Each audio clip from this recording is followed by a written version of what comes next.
Hola, bienvenidos a el espacio virtual Cátedra Jorge Rosell. Les habla Ángel Pérez Almario, coordinador académico de Universitas Fundación. Estamos transmitiendo en vivo por intermedio de Facebook Live y asimismo en paralelo estamos por intermedio de la aplicación Zoom como aula virtual. En este momento complejo para el mundo e inédito para la humanidad, donde existe gran sensibilidad e incertidumbre, nos solidarizamos frente a las familias y hogares que están padeciendo directamente las consecuencias del COVID-19. Nos aferramos primeramente a Dios y seguimos apostando al crecimiento académico por intermedio de la cátedra Jorge Rosell. ¿Nuestro compromiso cuál es?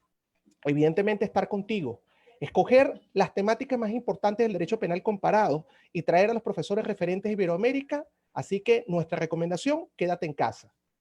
Ya tenemos confirmado para la cátedra Jorge Rosell las próximas ponencias, el profesor Gerardo Saúl Palacios Pamanes desde México. A los fines de generar una mejor y una mayor interacción en la comunicación, la intención es que puedan unirse día a día de manera progresiva a los grupos Telegram que han sido denominados Cátedra Jorge Rosell. ¿Por qué? ¿Cómo lo hacemos?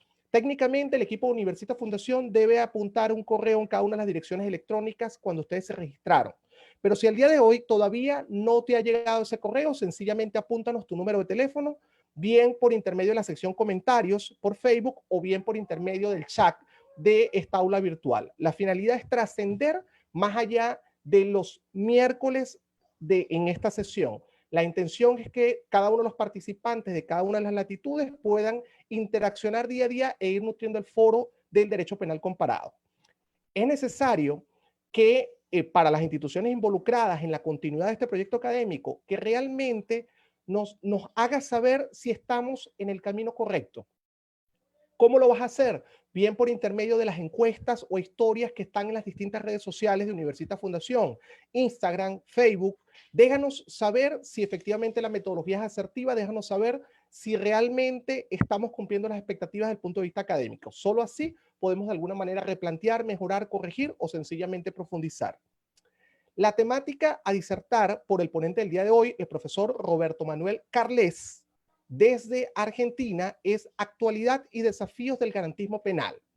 Dicha ponencia presenta como alcance el siguiente enfoque y está partiendo de la siguiente premisa. ¿Qué queda del garantismo penal? Para ello, el disertante analizará por qué en nuestros tiempos, aún inmersos en un sistema penal garantista, los ciudadanos siguen expuestos al riesgo de sufrir detenciones arbitrarias, penas excesivas, procesos sumarios, abusos policiales y flagrantes violaciones de las garantías que aseguran un debido proceso.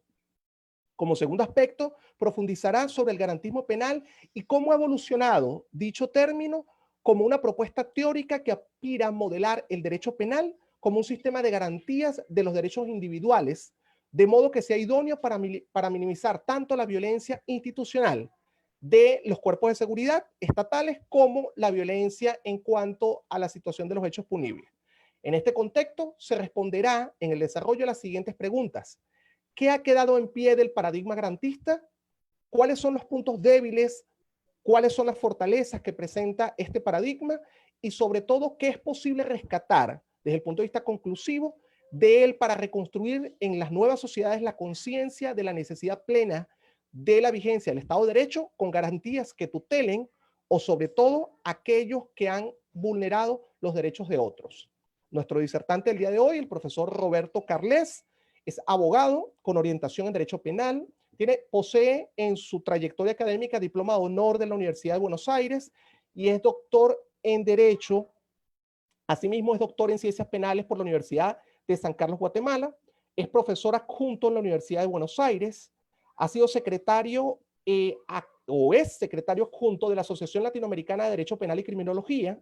Fue presidente del Comité de Jóvenes Penalistas de la Asociación Internacional de Derecho Penal, miembro actual del Comité Editorial de la Asociación Internacional de Derecho Penal, fue coordinador del Grupo de Trabajo sobre Estudios Críticos de Derecho de Claxo, miembro del Consejo Latinoamericano de Justicia y Democracia en el Grupo de Puebla, actualmente, es asesor de la Comisión Internacional contra la Pena de Muerte, miembro del Consejo Editorial de la Revista de Derecho Penal y Criminología, La Ley, fue coordinador de la Comisión para la elaboración del proyecto de reforma, actualización e integración del Código Penal de la Nación. Asimismo, fue propuesto para el cargo de juez de la Corte Suprema de Justicia de la Nación por la actual presidenta, doctora Cristina Fernández, con dictamen favorable de la Comisión de Acuerdos del Senado de la Nación. Dentro de sus reconocimientos profesionales, cuenta con el premio Fundación Bolsa de Comercio, fue becario en 2 oportunidades, 2006 y 2007, fue becario para el doctorado de investigación de la Universidad Di Ferrara, becario del Consejo Latinoamericano de Ciencias Penales y consecuente investigador y articulista en el área profesional del derecho penal y derecho procesal penal. Actualmente se desempeña como prosecretario letrado de la Procuración General de la Nación. Antes de conceder el derecho de palabra al profesor disertante, vamos a establecer cuáles son los parámetros bajo los cuales se va a rectoriar la fase de preguntas y respuestas como segundo bloque de esta sesión. En principio, para no interrumpir el desarrollo de la misma, agradecemos que durante la ponencia mantener los micrófonos cerrados o apagados. De hecho, si nos estamos incorporando en el desarrollo de la misma, tratemos de mantenerlo apagado. Segundo, queremos que participen todos, con lo cual necesariamente las preguntas y los comentarios deben ser de manera escrita, bien por intermedio del aula virtual o bien por intermedio del Facebook. Y por supuesto, como deseamos que todos participen, no importa desde dónde te estás conectando, realmente agradecemos que las intervenciones sean pertinentes a la temática que está disertando el profesor, 1, y 2, tratar de que sea un comentario o una pregunta por participante. Por último, no olvides escribirnos el nombre y el país del cual intervienes. Profesor Carles, el micrófono es todo suyo. Gracias por acompañarnos y por aceptar la invitación de Universitas Fundación. Adelante, profesor. Bueno, muchas gracias, Ángel. Muy buenas tardes a todos y a todas.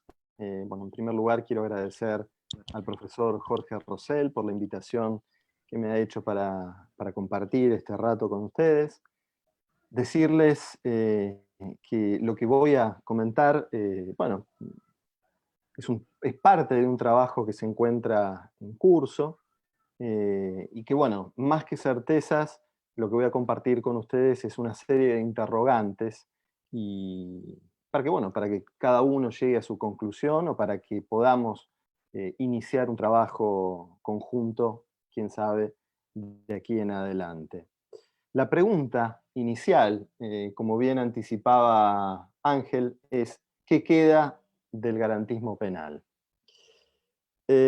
La preocupación por las amenazas a la libertad y la seguridad de los ciudadanos, que son consecuencia del ejercicio del poder punitivo, ha estado presente desde el surgimiento mismo de la forma Estado, en particular a partir del surgimiento del liberalismo político y de los derechos civiles, y con la decadencia del despotismo y el sistema feudal.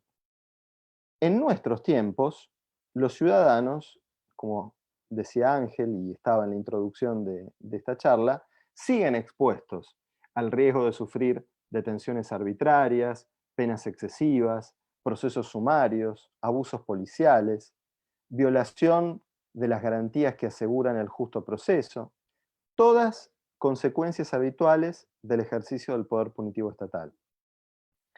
Por esta razón, el poder punitivo ha sido cuestionado desde distintas perspectivas.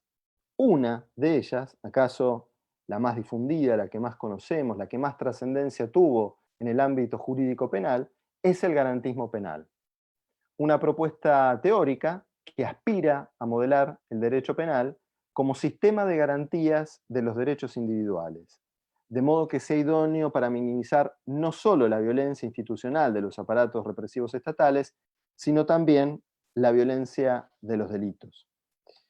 Sin embargo, en las últimas décadas, el término garantismo ha sido asimilado por parte de un sentido común ampliamente difundido por comunicadores y políticos como una especie de ideología que promueve no solo una actitud benigna frente a los responsables de delitos, sino también, en ocasiones, su impunidad. A su vez, en el plano de la teoría jurídica, la crisis del paradigma resocializador impulsó nuevos discursos justificadores de la pena. No necesariamente nuevos. en general son reversiones de viejos discursos, como el retribucionismo, ¿no? Y en general, la política, sin distinción de ideologías, tanto por izquierda como por derecha, ha sido receptiva a una corriente punitivista que desde hace ya décadas pretende resolver los más diversos problemas sociales a través de la sanción penal. En este contexto, entonces, es legítimo interrogarse acerca de qué ha quedado en pie del paradigma garantista, cuáles son sus puntos débiles y sus fortalezas, y sobre todo, qué es posible rescatar de él para reconstruir en nuestras sociedades la conciencia de la necesidad de la plena vigencia del Estado de Derecho, con garantías que tutelen incluso, o sobre todo, a aquellos que han vulnerado los derechos de otros. Pero antes de intentar responder esos interrogantes, que como dije, muchos van a quedar abiertos, repasemos por un momento qué son las garantías y qué es el garantismo penal. Las garantías son mecanismos de tutela de derechos subjetivos. En el derecho civil tienen por finalidad asegurar el cumplimiento de las obligaciones, ¿sí? Por eso el término garantía que se maneja en el derecho privado, por lo general se refiere, ¿no?, a las garantías reales, como son la prenda y la hipoteca, o a las personales, como el caso de la fianza. Las garantías constitucionales, en cambio, son mecanismos de tutela de derechos fundamentales. ¿Qué son derechos fundamentales? ¿O de qué hablamos cuando hablamos de derechos fundamentales? De derechos universales, indisponibles e inalienables, como los derechos de libertad y los derechos sociales. Derechos de libertad y derechos sociales. Los derechos de libertad son considerados derechos negativos. ¿Por qué? Porque frente a ellos se corresponden prohibiciones, ¿sí? En concreto, la prohibición de lesionar los bienes jurídicos de otro, que nadie afecte mi libertad. Mientras que en el caso de los derechos sociales, se los considera derechos positivos, porque a ellos corresponden mandatos de prestación a cargo de los poderes públicos, es decir, la obligación que tiene el Estado de hacer algo. En el campo penal, como dijimos, las garantías prohíben la afectación de los derechos de libertad frente a posibles arbitrariedades policiales o judiciales, y también limitan el poder punitivo que puede habilitarse desde el poder legislativo, es decir, no están dirigidas solamente a las policías y a los jueces, sino también a los legisladores. A modo de ejemplo, podemos mencionar algunas de estas garantías que en realidad derivan de principios que anteceden en mucho al Estado constitucional de derecho.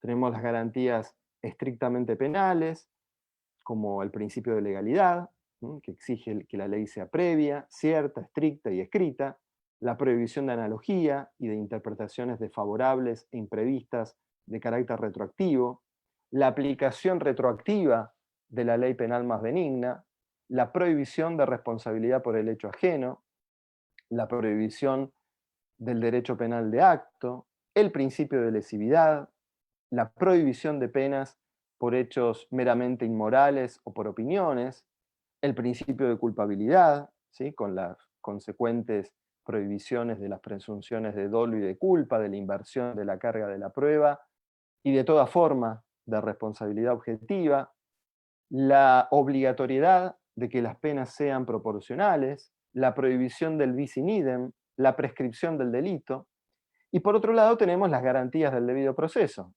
Básicamente, recordemos algunas, las más elementales: la presunción de inocencia, la obligación de tratar al imputado como inocente hasta el dictado de una sentencia condenatoria firme, el principio de juez natural, la imparcialidad del juez, el derecho a ser juzgado dentro de un plazo razonable, el derecho de defensa con paridad de armas, el derecho a la prueba y a la contradicción, la prohibición de medidas anticipatorias de la pena, la prohibición del bis in idem procesal, la prueba de la responsabilidad penal más allá de toda duda razonable, etc.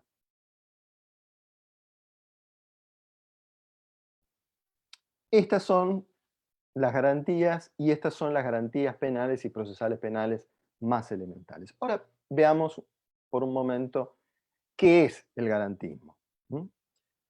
El garantismo penal es un constructo jurídico italiano, es un producto intelectual italiano.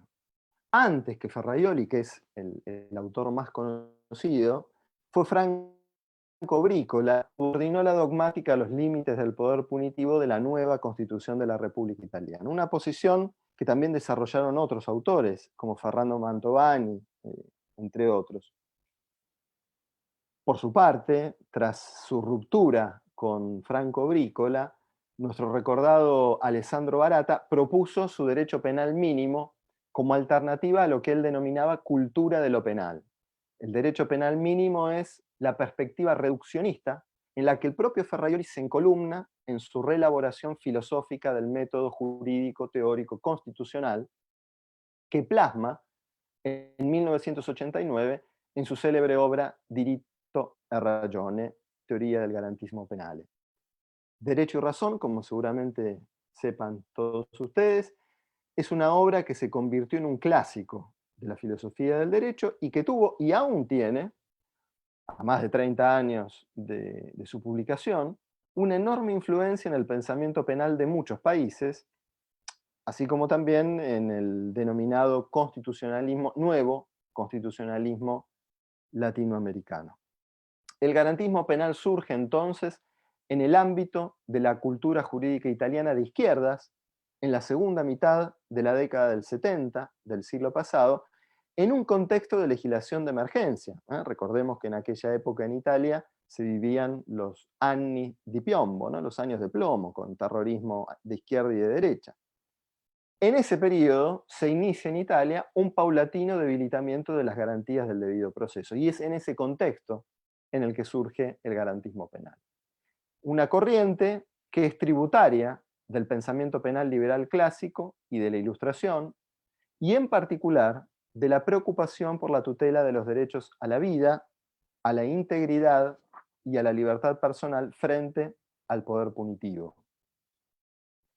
La conciencia sobre los peligros que encarnaba ese terrible poder, en palabras de Montesquieu, se remonta a su aparición y se explica fundamentalmente en la desconfianza en el ejercicio espontáneamente legítimo del poder. ¿Sí? Es decir, podríamos decir algo así como dijo alguien, que los hombres son buenos, pero si se los vigila suelen ser mejores. ¿No? Entonces, es necesario que el poder sea controlado. En efecto, el garantismo se opone a cualquier concepción que tenga su fundamento en la idea onírica, dice Ferraioli, de un poder bueno, es decir, de una espontánea observancia del derecho por parte del poder.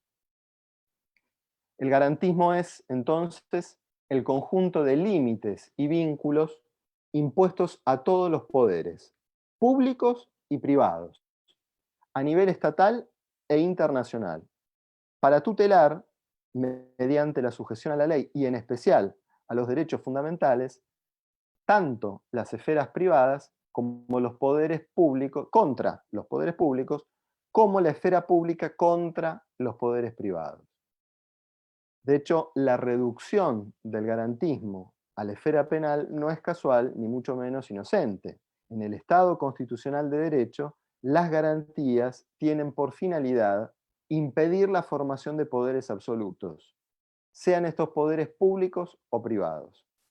Primera aclaración, las garantías se oponen a toda concentración de poder, en la concepción de Ferraioli, sea este poder público o privado.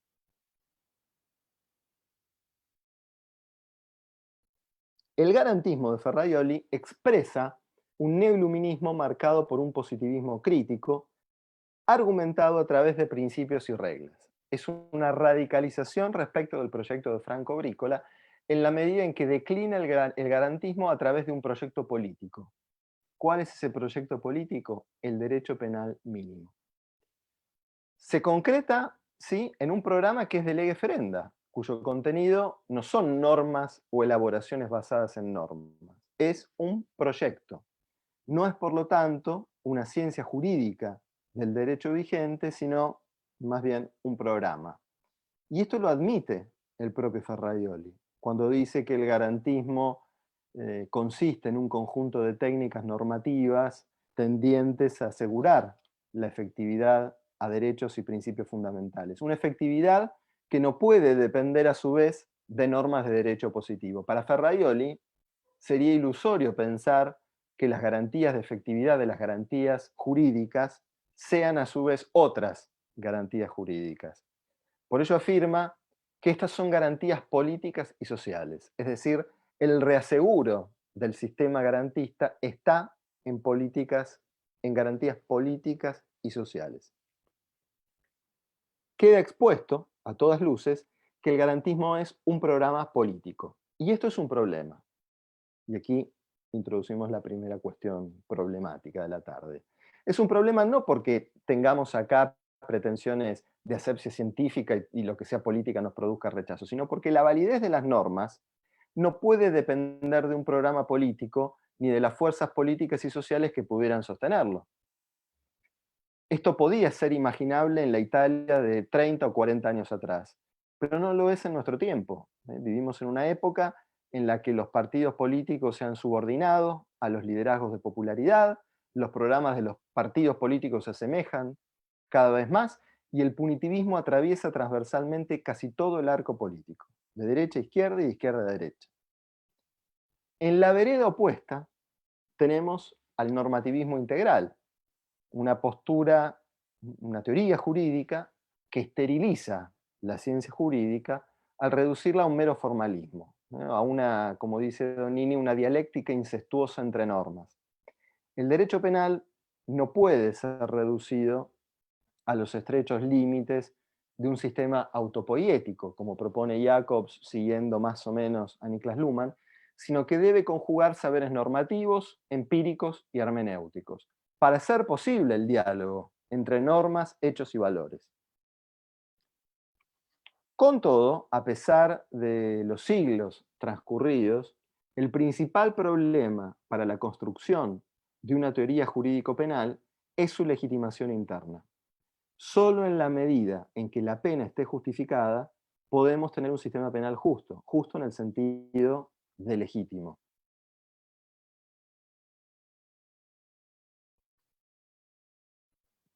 Quien entendió, como nadie, este problema fue Raúl Zaffaroni.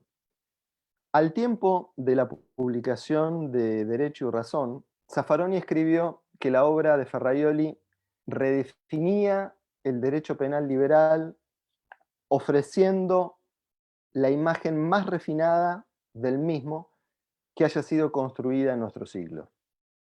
Una definición, ¿eh? Sin embargo, para Zaffaroni, el minimalismo penal, al igual que el abolicionismo, se refiere o se enmarca en modelos diferentes de sociedad y Estado. Entonces señala Zaffaroni que el discurso jurídico penal es incapaz de determinar estos cambios, y vaya que lo es, ¿no? En consecuencia, lo que corresponde al derecho penal, dice Zaffaroni, como saber aplicado al modelo vigente y no a uno imaginario o que proyectamos de poder del Estado de Derecho, es la función de proponer sistemas decisorios para esta realidad del poder, no para una sociedad imaginaria. Ahora bien, según Zaffaroni, el verdadero poder del sistema penal no pasa por la agencia judicial, sino que está a cargo o en manos de las agencias ejecutivas. Zaffaroni entiende que el poder punitivo es ejercido por el conjunto de agencias ejecutivas, por las fuerzas de seguridad, como poder configurador y selectivo, dado que selecciona a unos pocos casos que somete a la agencia judicial. La agencia legislativa, en cambio, se limitaría a conceder ámbitos de selectividad que son ejercidos por las agencias ejecutivas, quedando la agencia judicial en medio de ambas con muy limitado poder. Zaffaroni sostiene que el discurso jurídico penal tiene tanto una función legitimante del poder punitivo como pautadora, es decir, limitante, que tiene por finalidad evitar contradicciones y la irracionalidad e imprevisibilidad en las decisiones judiciales. Sin embargo, entiende Zaffaroni, que esta función pautadora en la realidad del discurso jurídico penal se ve subordinada a la función legitimante. La función legitimante del discurso jurídico debe, entonces, asignarle una función a la pena. Según cual sea la función que se le asigna a la pena, se derivará de ella toda una construcción teórica de pautadores. Lo que propone Zaffaroni entonces es construir un discurso jurídico penal sobre la base de elementos pautadores, es decir, no legitimantes, elementos pautadores o limitadores del poder punitivo. Al considerar a la pena como un mero hecho de poder que se encuentra deslegitimado, en particular en América Latina, donde considera que el sistema penal es un genocidio en marcha, frente a ella no se trata de relegitimarla, sino de oponer un discurso que asuma su existencia, su realidad, a la vez que ofrezca una construcción dogmática pautadora, limitante, con el fin de acotar el ejercicio del poder punitivo y reducir la violencia del sistema penal. El derecho penal, entonces, tendría frente a la pena una función análoga a la del derecho humanitario frente a la guerra. Este planteo comparte con el garantismo una misma debilidad. Se apoya sobre la idea de un juez intérprete al que se le indican una serie de deberes hermenéuticos y se confía ciegamente en que ese juez intérprete se inclinará siempre por opciones pautadoras o limitantes. Y esto tiene al menos dos problemas. El primero es que los jueces tienden a desarrollar un estilo de interpretación cada vez más libre del texto legal, al punto de alejarse demasiado de la letra de la ley. El segundo problema es que estas interpretaciones no siempre son in bonam partem, es decir, en beneficio del imputado, y por distintas razones, desde el temor a la reacción de la opinión pública a la especulación que hacen los jueces respecto del éxito o de su propia carrera judicial. Por estas razones, las decisiones judiciales tienden cada vez más, por el contrario, lejos de la expectativa de autores como Ferraioli y Zaffaroni, a la arbitrariedad punitivista.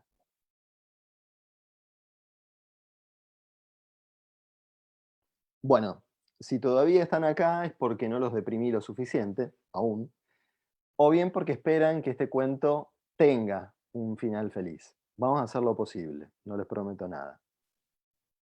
El poder punitivo, por la extraordinaria violencia que ejerce sobre las libertades individuales, no puede legitimarse exclusivamente en la voluntad popular. Eso está claro. Vivimos en un Estado constitucional de derecho donde no se puede hacer siempre lo que dicen las mayorías. Para eso tenemos una constitución y para eso están las garantías.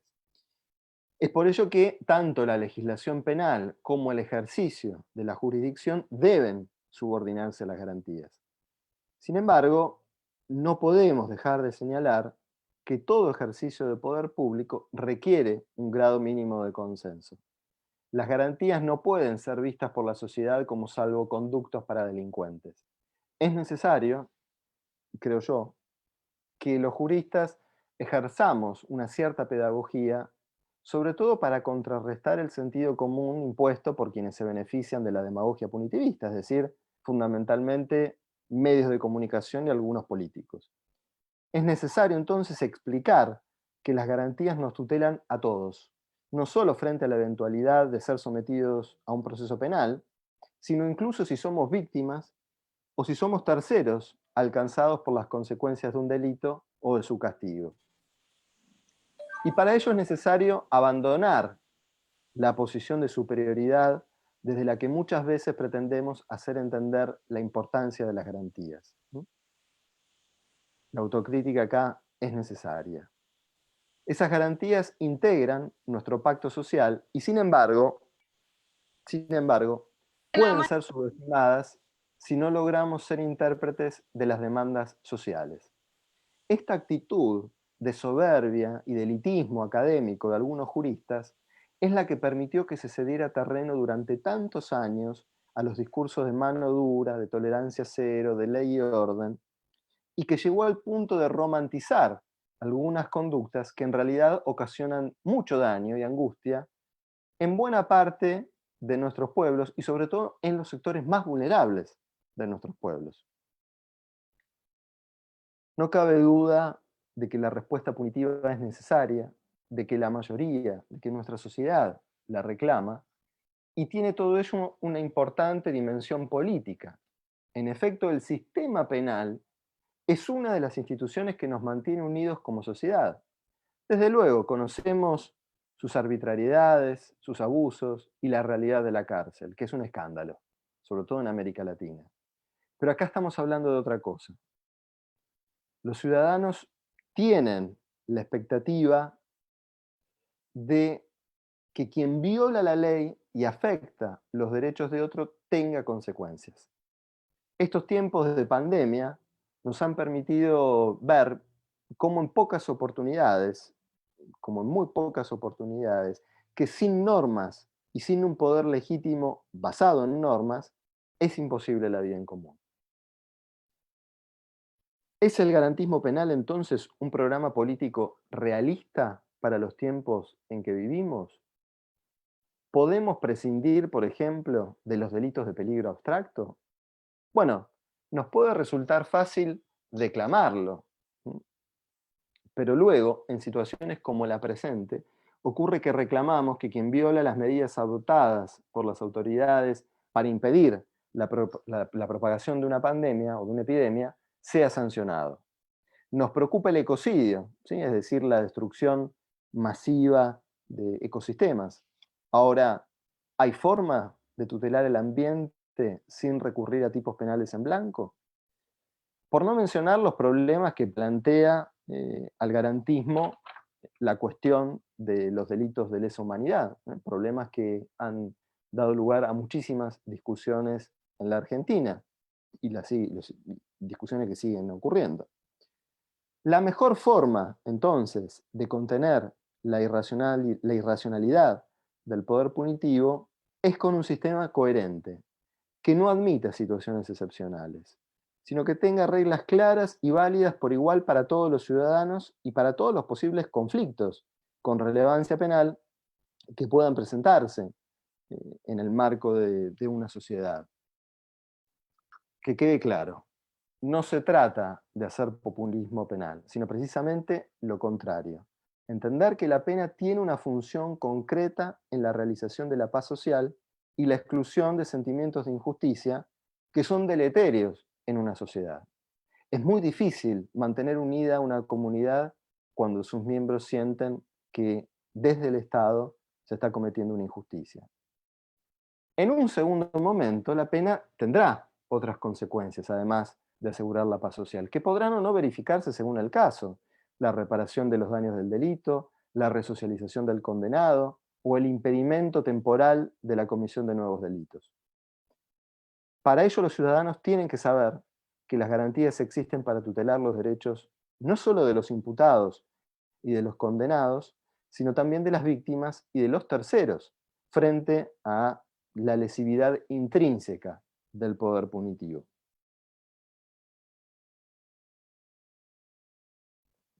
Entonces, para que las consecuencias jurídicas de un delito sean legítimas, es necesario que esas consecuencias se subordinen a las garantías y que sean estrictamente necesarias. Esto es ni más ni menos que el viejo principio de extrema ratio de la pena. Es decir, que la pena no puede ser sustituida por instrumentos sancionatorios o de control social menos lesivos de la libertad individual. No basta con que el ordenamiento jurídico cuente con garantías, sino que debe subordinarse a ellas. Pero no podemos perder de vista que la forma en que se interpreta su alcance, me refiero al alcance de las garantías, depende del momento político. Es decir, en última instancia estamos en manos siempre del juez intérprete. Es decir, no podemos esperar que la concretización de las garantías sea igual en estos tiempos, que son tiempos victimocéntricos, de expansión del ámbito de lo penalmente relevante, que hace 30 o 40 años, cuando teníamos en la mayoría de los países occidentales, estados presentes, con fuerte intervención en lo social, y la memoria de los totalitarismos estaba mucho más presente que en estos tiempos, ¿no? En los cuales, a pesar de las derivas autoritarias que efectivamente se constatan en diversos países, los riesgos de la vida en común parecen ser otros. Es que las garantías expresan bien, son valorativas las interpretaciones a las que se las somete. Son valorativas y políticas, porque en definitiva terminan dependiendo del espíritu de los tiempos. La interpretación conforme constituye actualmente la expresión más evidente de la libertad constructiva del intérprete. En la Argentina, por ejemplo, hemos visto en un breve periodo histórico, es decir, lo he alcanzado a ver yo, con mis menos de 40 años de vida, que la Corte Suprema de la Argentina consideró inconstitucional, luego constitucional y otra vez inconstitucional el delito de tenencia de estupefacientes para consumo personal. El artículo 19 de la Constitución Nacional, que consagra la autonomía personal, se mantuvo inalterado. ¿Qué fue lo que cambió entonces en esos años? Bueno, lo que cambió fue la composición de la Corte y el signo político del gobierno. Resulta evidente entonces que la contención de las expresiones más irracionales del poder punitivo no puede quedar en manos solamente del poder judicial.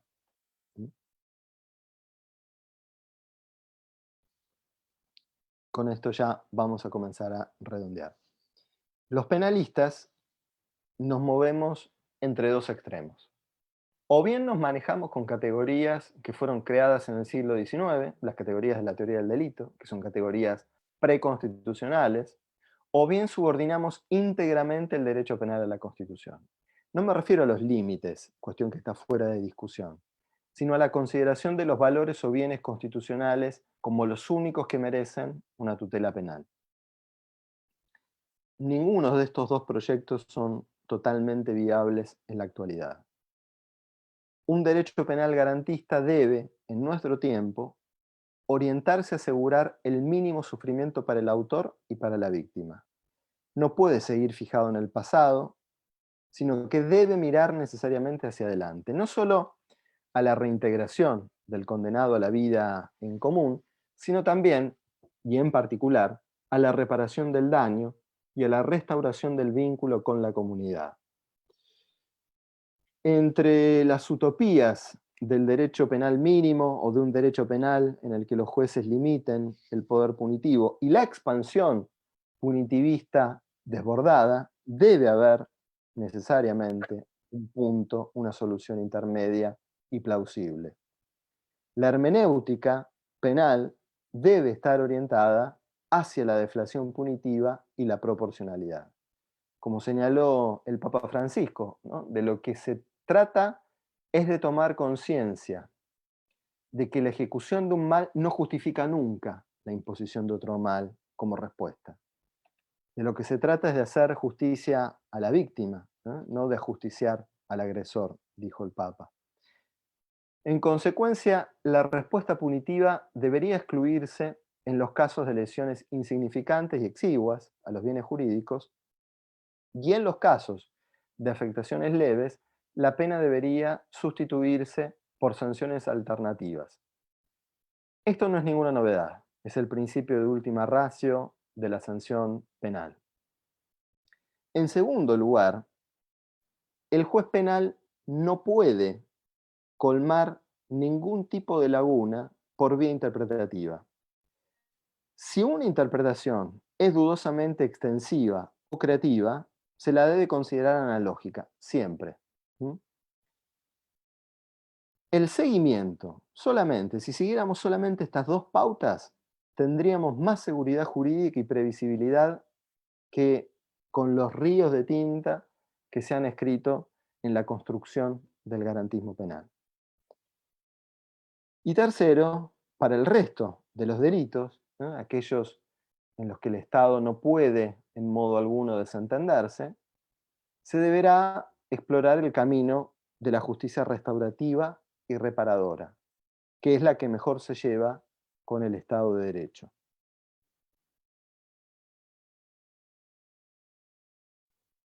El poder punitivo, como toda forma de poder, puede ser poder sobre o poder de, como dice Rancière.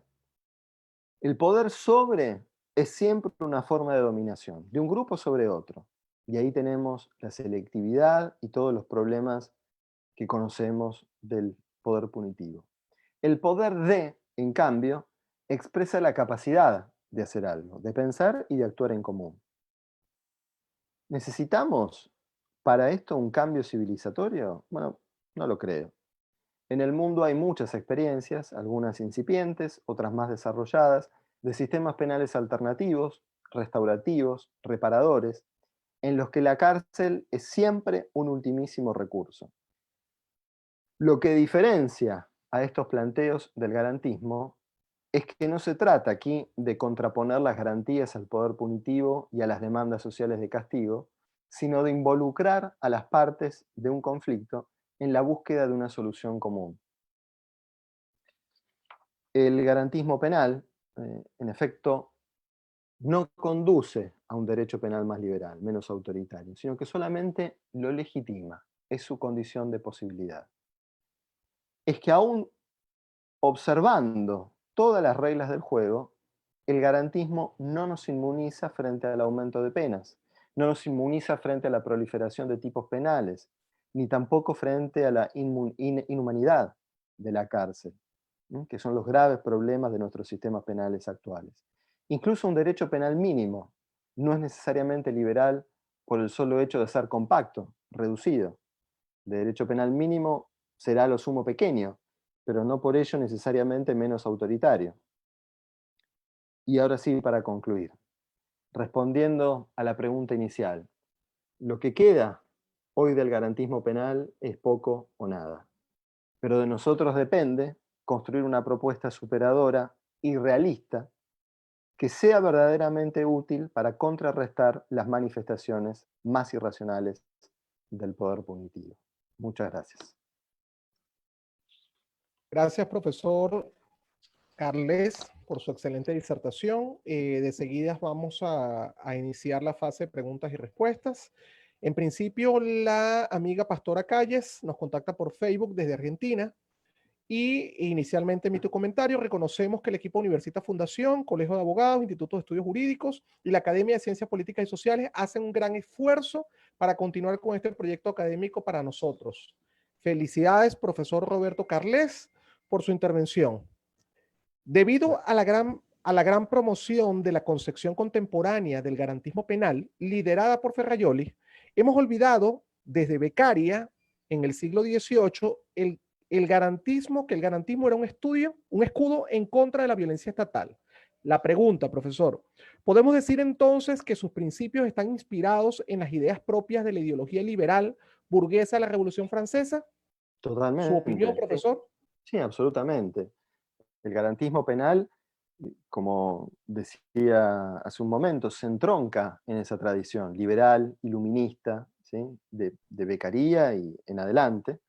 Y también se ancla en parte en esa tradición iluminista, pero también en el derecho penal mínimo, que es una idea que también surge en Italia, que como decía hace un momento, la propone por primera vez Alessandro Barata a mediados de la década del 80, unos años antes de la publicación de Derecho y Razón. Entonces, sí, básicamente yo diría el garantismo penal es tributario, por un lado, del liberalismo político tradicional burgués, del derecho penal mínimo de Barata y también de la cultura de izquierdas que tenía una fuerte influencia, importancia en la década del 70 y 80 todavía en Italia, ¿no? Gracias, profesor. De seguida, la señorita Adriana Abate, desde España, indica lo siguiente: profesor Carles, excelente ponencia. Por el título de su conferencia, usted parece ser pesimista en relación al aspecto del garantismo penal en nuestra región hispanoamericana. Entonces, debemos hacer, y la pregunta es la siguiente, entonces, ¿qué debemos hacer para enderezar el rumbo hacia el ejercicio de un derecho penal respetuoso de los derechos humanos?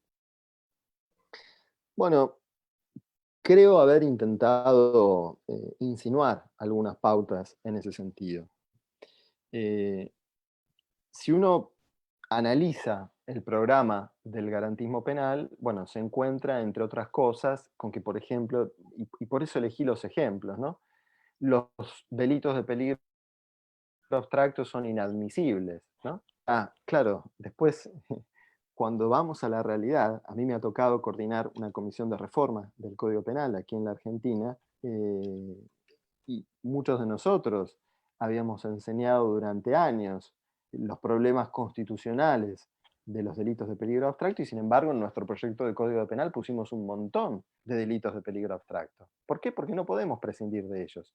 Sin ir más lejos, por eso puse el ejemplo de la pandemia, ¿no? Digamos, actualmente estamos exigiendo, la ciudadanía exige y reclama con justa razón que aquellos que no cumplen con las medidas dispuestas para prevenir el avance de la pandemia sean sancionados. Bueno, esto es un delito de peligro abstracto, porque es simplemente la infracción a una norma, ¿sí? La infracción de las normas que las autoridades han dispuesto para evitar la propagación de la pandemia. Otro tanto ocurre con las leyes penales en blanco, también inadmisibles para el garantismo en su versión pura, tradicional. Bueno, pero resulta que queremos ser garantistas, pero a la vez nos preocupa la tutela del ambiente, ¿sí? Bueno, ¿cómo hacemos entonces para dar una respuesta del derecho penal a la cuestión del daño ambiental sin recurrir a leyes penales en blanco, que también son inadmisibles para el programa del garantismo? Es decir, eh, se trata de ver en qué medida ese programa es viable frente a los problemas y desafíos que tenemos en las sociedades contemporáneas. La realidad de la cárcel es otro problema, que yo creo que excede ampliamente al garantismo. Es un problema humanitario y de vigencia de los derechos humanos en cada país.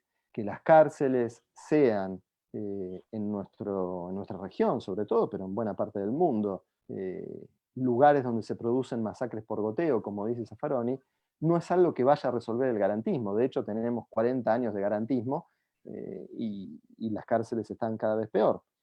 Es un problema político en el que las autoridades de los estados no toman conciencia de que dentro de los muros de las cárceles lo que se comete son violaciones sistemáticas a los derechos humanos. Entonces ahí tenemos que analizar otras cosas. Cómo funciona, por ejemplo, cómo funcionan los sistemas supranacionales e internacionales de tutela de esos derechos. ¿Sí? Cómo funcionan en Europa, la Corte Europea de Derechos Humanos, cómo funcionan en el ámbito interamericano. Bueno, y ahí podemos quizá encontrar respuestas para esos problemas. Pero eh, creo que son cuestiones que debemos escindir, ¿no? Lo que es, por un lado, la realidad de la cárcel, la realidad del sistema penal en concreto, y la eficacia que pueda tener el garantismo hoy en día para contener algunas expresiones del derecho penal que hoy en día son difíciles de contener. Gracias, profesor. Siguiente pregunta, nos contacta la amiga Sandra Espinosa desde Venezuela. E indica lo siguiente: los artículos 22 y 33 de las constituciones venezolana y argentina, así como los artículos 94, 63 y 5, parte final, de la constitución colombiana, hondureña y brasileña, reconocen la protección de derechos humanos extra ley, que, como se ve, es una tendencia de las modernas constituciones. Ahora bien, la interrogante: ¿cómo haría el juez para precisar esos derechos a fin de protegerlos? Primera interrogante. Segunda interrogante: por otra parte, ¿esto no sería una extralimitación de la función judicial que invade las facultades del Poder Legislativo? ¿Su opinión, profesor? Bueno, la primera parte de la pregunta no estoy seguro de haberla comprendido bien. La segunda, eh, sí. ¿Cómo cabe interpretar ese tipo de disposiciones? Bueno, son en definitiva pautas hermenéuticas. Si esos derechos no están explicitados en los textos constitucionales o en los tratados de derechos humanos, bueno, son pautas hermenéuticas. no son derechos positivos. Y ahí el juez, un poco lo que decíamos, lo que decía en la charla, ¿no? Es decir, el juez intérprete cada vez se aleja más de la letra de la ley. Y esto, en algunos casos, lo podemos ver como algo auspicioso, cuando va en el sentido de la ampliación de los derechos. Ahora, lo que ocurre es que muchas veces ese apartamiento de la letra de la ley en la libre interpretación, en la cada vez más libre interpretación que realizan los jueces, no es en favor de una mayor amplitud o de una mayor fortaleza de los derechos humanos. Esto que decía yo, lamentablemente las interpretaciones de los jueces no son siempre in bonam partem, ¿no? Bueno, este es el problema, que hemos confiado, el garantismo penal confía excesivamente en la tarea del juez. Y no nos tenemos que olvidar que el control de constitucionalidad y el control de convencionalidad es una obligación que alcanza a todos los poderes del Estado. ¿Sí? No está solamente en manos del juez. Gracias, profesor. Siguiente pregunta. Nos indica el amigo Mauricio Camacho Quevedo. Profesor, cuando usted decía que el garantismo va dirigido a que las partes salgan lo más beneficioso posible o lo más beneficiado posible, ¿se trata entonces de la justicia distributiva? ¿Su opinión, profesor? Lo que yo digo es que el paradigma garantista tradicionalmente se ha presentado como una contraposición, o mejor dicho, como un reaseguro del imputado o del condenado frente al Estado. ¿Sí? Es decir, como las garantías del imputado y del condenado frente al Estado. Y este mensaje es el que de alguna manera ha permitido que se cediera terreno en las últimas décadas a estos discursos de mano dura, de tolerancia cero, de ley y orden. ¿Por qué? Porque lo que percibe la sociedad es que las garantías son o bien un producto de una élite intelectual, ¿sí? Una cosa de minorías, ¿sí? O de gente que está tan bien y tan segura en sus casas o en sus barrios cerrados que entonces puede especular sobre estas cuestiones, o bien salvoconductos para delincuentes. Y lo cierto es que las garantías no son ni una cosa ni la otra, no son ni una especulación de académicos privilegiados, ni tampoco son salvoconductos para delincuentes. Las garantías son, como decíamos hace un momento, el reaseguro de los derechos subjetivos de toda la comunidad. ¿Sí?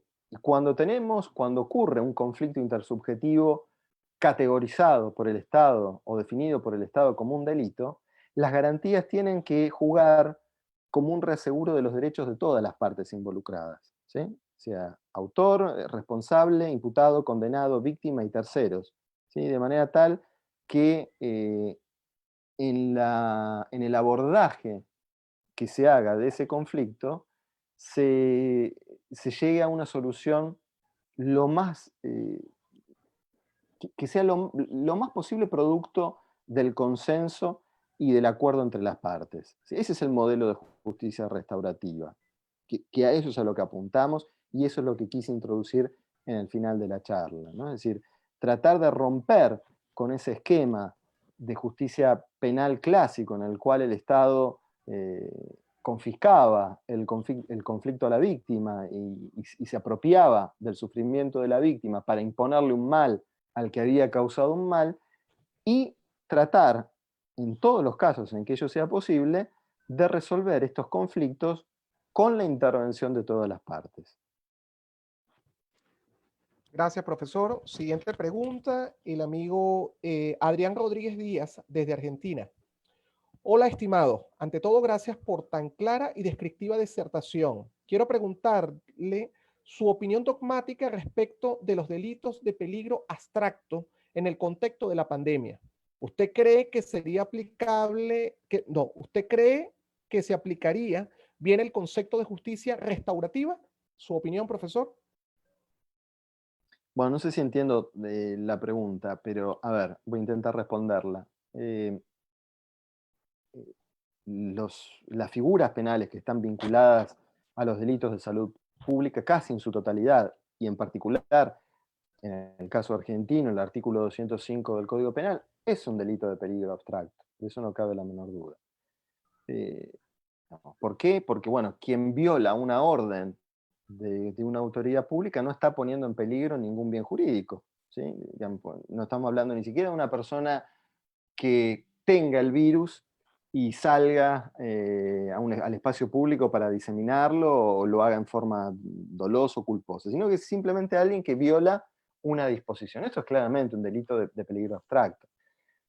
Ahora, como nos damos cuenta, en este caso, por eso puse este ejemplo, los delitos de peligro abstracto, por más eh, dudas que nos puedan presentar, que nos puedan haber presentado, son en definitiva imprescindibles. En el Código Penal, eh, eh, en el proyecto de Código Penal que me tocó coordinar en la comisión que presidió el doctor Zaffaroni, había muchos de los miembros que eran en principio contrarios a los delitos de peligro abstracto, pero bueno, después no dudaron en incluir un enorme catálogo de delitos de peligro abstracto en la parte especial, en la parte de los delitos en particular del código. Entonces, son herramientas que evidentemente son necesarias, no solamente en contextos excepcionales como el presente, ¿sí? Sino en general, en contextos de normalidad. De manera tal que, bueno, aquí ya vemos un caso de uno de los presupuestos del garantismo que prohíbe la existencia de delitos de peligro abstracto, en los cuales, bueno, vemos que en definitiva, como sociedad, terminamos necesitando de estas figuras, ¿no? Gracias, profesor. Siguiente pregunta. Por intermedio del grupo Telegram nos pregunta David Camacho Tremon. Saludos, excelente ponencia. En su criterio, ¿existe alguna relación entre garantismo e impunidad? ¿Más en la lucha contra el terrorismo? ¿Su opinión, profesor? No.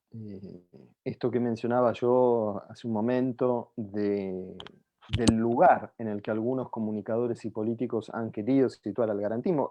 El término garantismo en la Argentina y en otros lugares se ha convertido en un epíteto que es equivalente a ser amigo de los delincuentes, básicamente, ¿no? Digamos, uno ve un noticiero o un programa periodístico en la radio, en la televisión, cuando se habla de garantismo se emplea el término peyorativamente, ¿sí? Garantista es sinónimo de amigo de los delincuentes, ¿sí? Entonces, o de una persona que favorable a la impunidad de los delitos, ¿no? Entonces, esto es una tergiversación absoluta, ¿sí? Producto de, bueno, de la penetración que tiene también el punitivismo en los medios de comunicación y de la utilización que hacen algunos políticos oportunistas de estas tergiversaciones, ¿no? Se habla de que el garantista es el sacapresos, básicamente, ¿no? Bueno, esto no es así. El garantismo no es una carta blanca para los delincuentes, sean terroristas o sean delincuentes comunes. Eso me parece que lo puntualicé en la charla y está bien señalarlo, ¿no? Y destacarlo. Gracias, profesor. Mauricio Camacho Quevedo nos pregunta lo siguiente. Respecto a este tema de las leyes penales en blanco en Venezuela, se ha conocido a través de los medios de comunicación sobre la aprehensión de unas personas que participaron en una fiesta y al parecer les han imputado terrorismo biológico. La pregunta es la siguiente. ¿Hasta dónde llega el poder punitivo del Estado frente a esta situación? En tal caso, ¿se hacen presentes todos los elementos del delito? ¿Su opinión, profesor?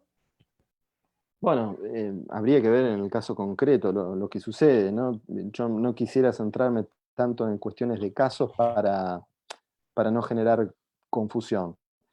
Lo que sí me interesa que quede claro de la exposición bueno, del tema que hemos elegido para hoy, es que la dosis, por decirlo de alguna manera, de poder punitivo que se habilite en un caso concreto no depende exclusivamente de las agencias ejecutivas del Estado, es decir, de las fuerzas de seguridad o de quienes seleccionan quiénes van a ingresar al poder punitivo, ¿sí? Es decir, hay una selección primaria, que es la que realizan los legisladores cuando deciden qué conductas van a ser criminalizadas y cuáles no. Hay una criminalización secundaria, que es la que realizan las fuerzas de seguridad, y hay una criminalización terciaria, que es la que realizan las agencias judiciales, que hoy lejos están de ofrecer garantías o contención al poder punitivo. Entonces, cualquier sistema o construcción teórica que pensemos para contener al poder punitivo no puede descansar en forma exclusiva sobre las agencias judiciales, porque eso es un error. Los jueces han demostrado y lo demuestran, al menos en mi país lo demuestran a diario, que no son garantes de la vigencia, valga la redundancia, de las garantías constitucionales en los procesos penales. Gracias, profesor. Siguiente pregunta, el profesor Francisco Ferreira, que de hecho le extiende su felicitación por su disertación y ha sido ponente de esta cátedra. ¿Estima usted que el garantismo poco queda o nada, por ejemplo, para el discurso judicial limitador del ius puniendi, como propone Zaffaroni, o para acabar las violaciones de derechos humanos en las cárceles? Ese es un solo comentario. Ahora, su interrogante es la siguiente. ¿Qué ha podido hacer la criminología crítica en Argentina y América Latina frente al poder punitivo? ¿No estima usted que la teoría de la criminología crítica o del garantismo o la del profesor Zaffaroni son teorías que a fin de cuentas acaban siendo desechadas por el poder político de derecha o izquierda? ¿Su opinión, profesor? Respecto de la última pregunta, la respuesta es sí. Por eso, por eso esto, digamos, por eso la conclusión de mi charla, de mi exposición. El problema, o uno de los problemas que tienen estas construcciones, es su falta de eficacia política. Porque como hemos visto en los últimos años, en todo el mundo, lo hemos visto, y en América Latina sin duda, estas teorías, estas construcciones son rechazadas tanto por derecha como por izquierda.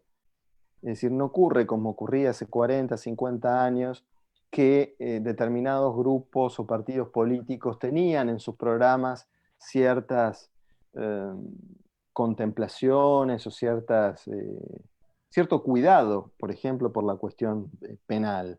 Lo que vemos es que por lo general las prácticas suelen ser muy parecidas. No solamente los programas de los partidos políticos se parecen cada vez más, sino que en lo que es la política penal, la política punitiva del Estado, se asemejan muchísimo. Puede haber diferencias de sensibilidad en algunos funcionarios, ¿sí? Quien le importa que los presos estén hacinados o a quien le da lo mismo, quien quiere evitar que las cárceles se les incendien y quien busca otras soluciones.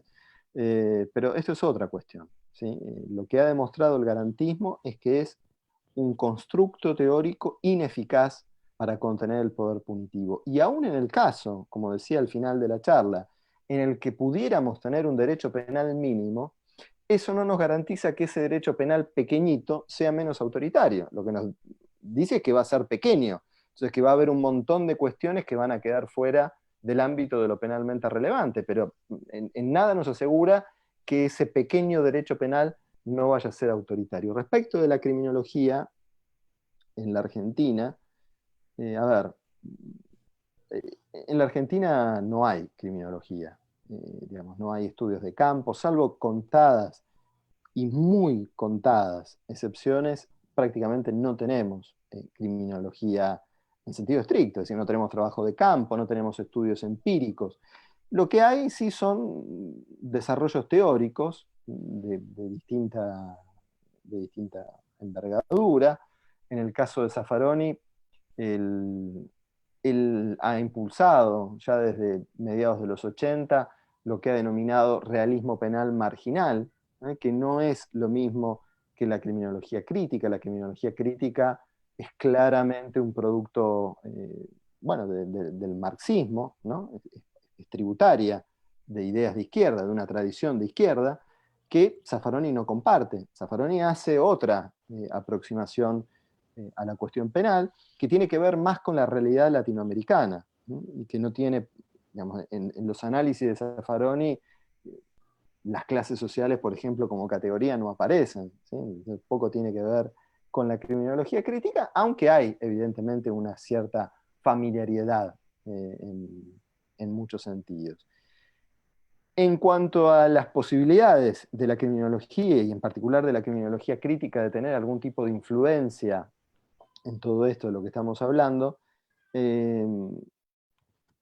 tenemos que evitar dos cuestiones, dos extremos. Por un lado, la ausencia total de una conexión empírica en el saber jurídico, que es lo que ha pasado tradicionalmente en nuestros países, ¿no? Es decir, teníamos los institutos de derecho en nuestras facultades, los institutos de derecho penal, y la criminología estaba en la facultad de medicina, luego la llevamos a la facultad de derecho, pero la dejamos en un sótano, y después la juntamos.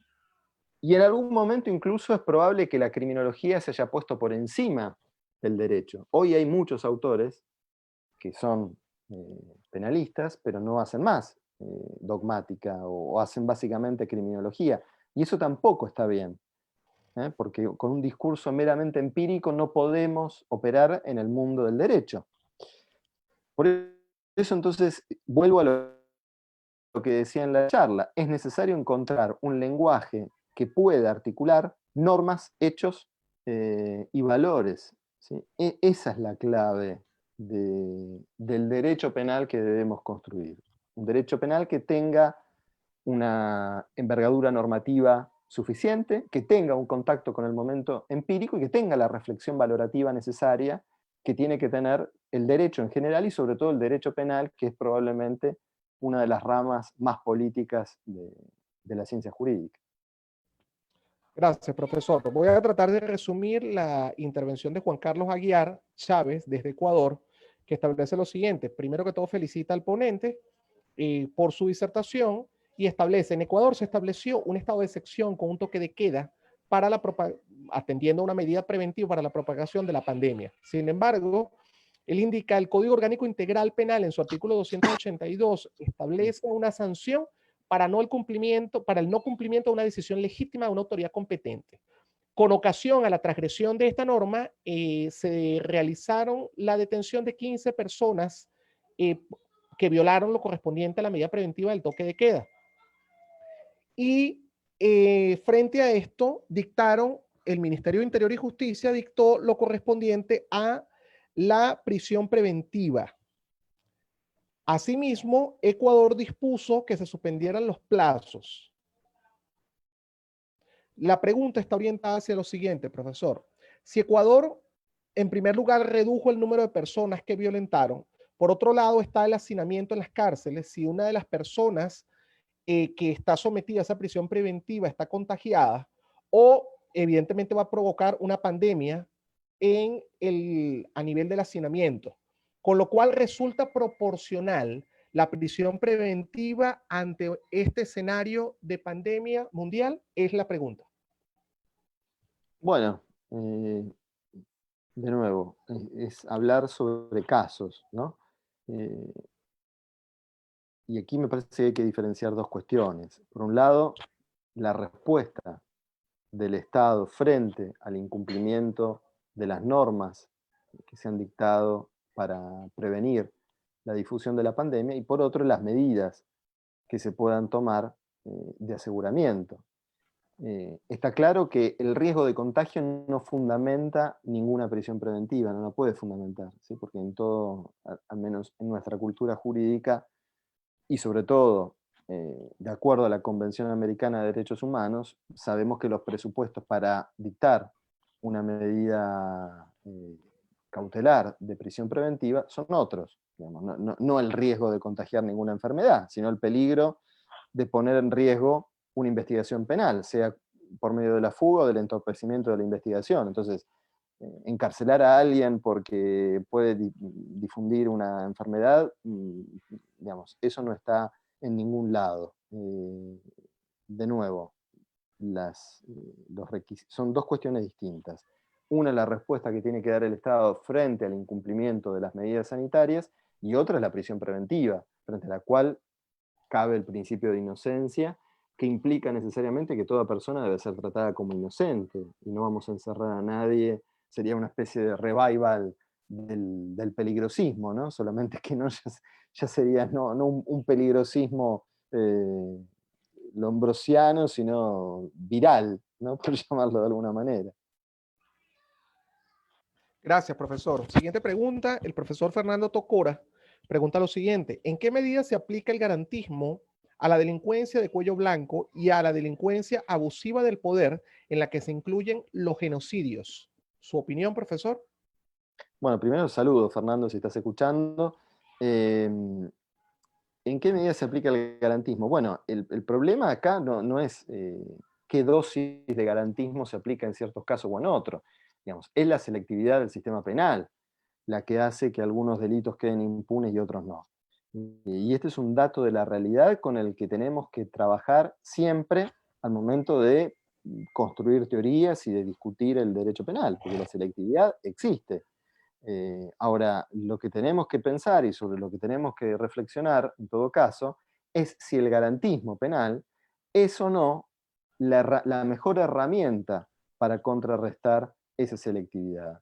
Y yo lo que he tratado de introducir en esta charla es que no, básicamente, ¿sí? Porque la confianza en que el Poder Judicial, que los jueces, por aplicación de las garantías constitucionales, van a aplicar el poder punitivo en forma contraselectiva o van a disminuir la selectividad que proviene de la fuerza de seguridad, me parece cuanto menos ilusoria. Por eso es que digo que no alcanza el garantismo para contrarrestar estos problemas, que son problemas íncitos, inherentes al sistema penal, al poder punitivo, en la Argentina y en cualquier lugar del mundo. Gracias, profesor. Siguiente pregunta. Jacqueline Richard nos pregunta lo siguiente: ¿cómo se conjugan el garantismo con los delitos de peligro abstracto? Es que no se conjugan. Esto era precisamente lo que decía. Para el garantismo no hay posibilidad de que se incluyan delitos de peligro abstracto, de que se contemplen en un código penal. ¿Por qué? Bueno, porque el principio de lesividad impone, según el garantismo, que solamente puedan ser delitos conductas que pongan en peligro concreto a bienes jurídicos, ¿sí? Es decir, que los lesionen o que los pongan seriamente y realmente en peligro, concreto. Una conducta que es considerada de peligro abstracto, como puede ser el infringir una disposición sanitaria del Estado, o por ejemplo la mera tenencia de estupefacientes, bueno, no pondrían en peligro los bienes jurídicos de nadie y no deberían ser delitos, no deberían estar alcanzados por el derecho penal. Ahora, de nuevo, cuando vamos a la realidad, nos encontramos con un montón de situaciones frente a las cuales no solamente no sería posible dejar de lado esos delitos, sino que hasta resultaría injusto. Tendríamos un sistema penal, por ejemplo, que tipificaría y castigaría delitos leves contra la propiedad, pero no otros delitos graves, como puede ser sí, poner en riesgo una población por medio de una acción que no cumple con reglas sanitarias o ambientales, ¿no? Bueno, entonces es también una cuestión de hacer justo el sistema. Gracias, profesor. Ya para cerrar, evidentemente hay muchas preguntas que quedaron en el aire. Muchísimas felicitaciones por su participación y por lo asertivo de la actual temática. Nos indica Manuel Gutiérrez. Buenas tardes, gracias por su conferencia. Parece que el ponente propone que un compromiso serio del Estado en el cumplimiento de la ley penal hace innecesario el garantismo. La pregunta es, ¿pero qué ocurre cuando el Estado es el mismo infractor? ¿Su opinión, profesor? Sí, yo no digo que el garantismo sea innecesario. Lo que digo es que es insuficiente para los objetivos que se propone. Es decir, el garantismo lo que dice es, vean, en este elenco de principios y de garantías contenidos en el derecho positivo, y algunos no, porque como decíamos, no todos los principios que defiende el garantismo están explícitamente expresados en normas, bueno, con esto alcanza para contener la irracionalidad del poder punitivo. Y lo que vemos en la práctica es que no alcanza. No alcanza no solamente porque las garantías son insuficientes, sino porque además quienes deberían ser los encargados de aplicarlas no lo hacen, que son los jueces. Entonces, nos damos cuenta de que la función que terminan teniendo las garantías es antes que contener el poder punitivo, legitimarlo. ¿Por qué? Porque, bueno, lo que decimos es, bueno, estamos ejerciendo poder punitivo y las garantías están. Entonces es legítimo. ¿Por qué? Porque las garantías están. Entonces, vuelvo a lo que decía en la charla. No alcanza con que las garantías estén y que le confiemos su aplicación a las agencias judiciales, ¿sí? Lo que necesitamos es que el poder punitivo esté subordinado a esas garantías.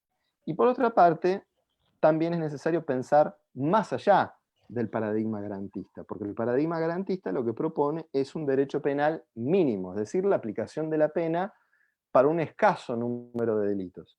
Yo lo que estoy sugiriendo, lo que intenté sugerir en esta charla, es que lo que tenemos que pensar no es en aplicar la pena a un número menor de casos, a un número menor de delitos, sino pensar directamente una distinta respuesta frente a los delitos.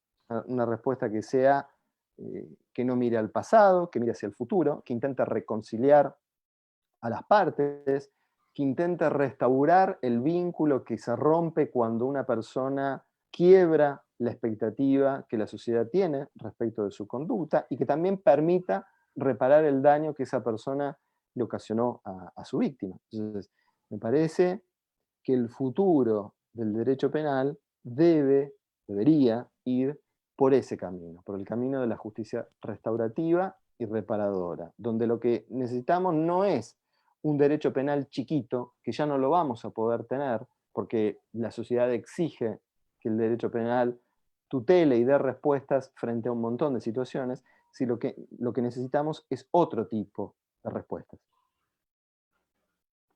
Gracias, profesor. Ya cerrado el ciclo de preguntas y respuestas, quedaron bastantes, visto la intervención y los asertivos comentarios. Sin embargo, ya antes de conceder la palabra para que realice el proceso de cierre y su despedida, profesor, agradecemos nuevamente su intervención en la cátedra Jorge Rosell y, por supuesto, su disertación desde el punto de vista de la temática. Queremos anunciar las próximas conferencias. Queremos ser completamente coherentes con nuestro compromiso inicial. Es decir, entendemos que existe un proceso complejo frente a la situación del COVID-19.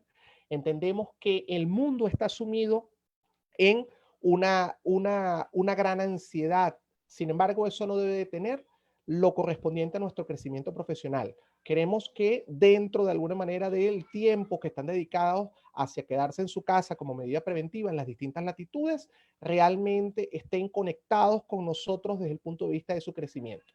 Y precisamente existen diversidad de temáticas que queremos anunciarles. Entre ellos, de seguida, 6 de la tarde del día de hoy, vamos a tener al profesor Julio Quiroz desde República Dominicana con la temática ¿qué cubren los seguros en tiempo de COVID-19? No olviden 6 de la tarde y manténganse conectados por intermedio de los grupos Telegram de manera de poder obtener lo correspondiente al ID para la videoconferencia. Posteriormente, 8:30 de la noche del día de hoy, vamos a tener dos ponentes con la temática Derechos de los niños y la familia en el contexto del COVID-19. Asimismo, el día de mañana vamos a tener de República Dominicana al profesor Martín Bretón con la temática Relaciones laborales ante la pandemia, caso República Dominicana. No olviden la hora, 4 de la tarde, pendiente de los grupos y pendiente de la página web de Universitas Fundación. Asimismo, a las 10 de la mañana del día jueves vamos a tener al profesor Miguel Mónaco desde Venezuela con la temática Análisis económico del derecho. Posteriormente, el día viernes 3 de abril del 2020, hora 10 de la mañana, vamos a tener al profesor Roberto Bayón Bahamondes desde Perú con la temática claves para implementar el teletrabajo. Pareciera que una herramienta que ha tenido bastante pegada en los últimos tiempos como una alternativa frente a la pandemia. Asimismo, vamos a tener a las 4 de la tarde, hora Venezuela, a la videoconferencia del profesor Pablo Maza desde España con la temática Marketing para abogados en tiempo de COVID-19. Queremos seguirlos manteniendo entretenidos. Para el día sábado vamos a tener, para el día viernes 8:30 p.m. vamos a tener al profesor Jacinto Fernández de República Dominicana con la temática Turismo en República Dominicana en tiempos de COVID-19. No olviden la hora, 8:30 p.m. hora Venezuela.